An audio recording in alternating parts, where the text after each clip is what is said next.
The next question is from Firdosul Haq, Kerala, India. Can a Muslim become an IAS officer or an IPS officer in a democratic country like India? First question was from a Muslim sister. This question is from a Muslim male. A similar question asked by Shahil Ahmed from Kolkata, India. I recently completed my BTech in computer science and got job offers from many multinational companies, but I haven't joined yet because I want to become an IAS officer to serve my country. But there are a few things that are discouraging me from becoming one. Number one, the current political situation which increases hatred against Muslims. Number two, after meeting a few bureaucrats, they say civil servants are bound to get corrupted because they can't overrule the orders of their corrupt political masters.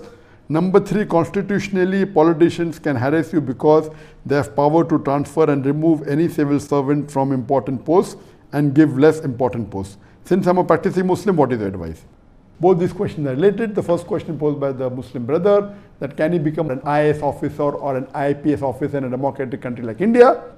And the answer is depending upon whether can you follow the deen after becoming an IAS officer or IPS officer. If you can, it is permissible. If you cannot, it's not permissible. It will depend upon each individual. And the question posed by the second brother, that he wants to become an IAS officer, but there are few queries, and all these three queries are very important and need to be addressed separately. The first thing he said is that seeing the hatred towards the Muslims being increased in India, will he be able to do the job of an IAS officer? And the answer is, it will be difficult. It's not impossible, it's possible but difficult. Now when your colleagues start attacking you, attacking Islam, attacking the Prophet, attacking you as a Muslim, do you have the ikhma to reply? Do you have the courage to reply to them is important. If you're a timid person and you cannot reply and you're shy, so my advice is that don't take such job. If you think you can answer them, you are good in replying, you are bold, you can take it, then go ahead with it. Whether you become an IPS officer, whether you become an IAS officer. And the second point posed was that because when you take this post, there is bound to be that you may be tempted to do wrong things. You may be tempted for bribery, you may be tempted to do things which are illegal according to the country, which are haram activity by Islam. And I agree with the person totally, that when you're in high position like an IPS officer, and it's common that if not all, then majority of the IPS officers, not all, but the majority for sure, they are corrupted. And if an honest officer goes there, he either becomes corrupt or he has to leave the job. So in this situation, you are the Muslim, bribing is haram. How can you take bribe? How can you become corrupt? It's a challenge for you. Because the setup is such of these government, whether an IAS officer or whether an IPS officer, that if you don't agree with them, they make life difficult for you.